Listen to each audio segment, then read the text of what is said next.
La commande which permet de retrouver le chemin complet d'une commande, alors que cette commande, elle est très utile lorsque vous avez plusieurs versions d'une même commande qui existent et pour savoir quelle est la version qui, par défaut qui est exécutée lorsque vous utilisez le nom que vous connaissez déjà.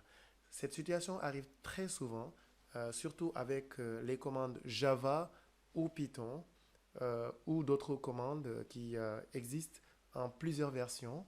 Et très souvent, euh, vous ne, which est votre seul salut pour savoir quelle est la version qui est exécutée.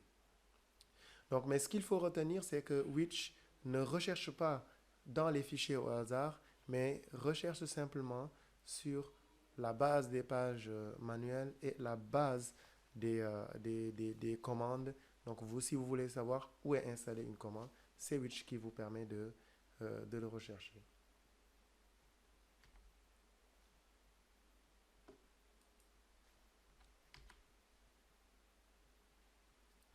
La commande whereas joue le même rôle que la commande which, à la différence qu'elle permet de rechercher aussi la présence de pages manuelles ou de code source installé de la commande.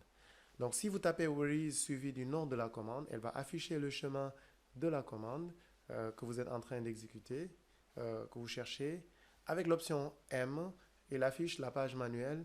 Donc avec l'option S, il cherche le chemin des codes sources si ce code source-là est installé.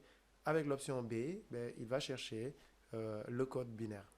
Donc sans tarder, nous allons faire une démonstration rapide des commandes which et whereas qui sont plutôt utilisées pour des recherches sur les commandes et sur les codes sources.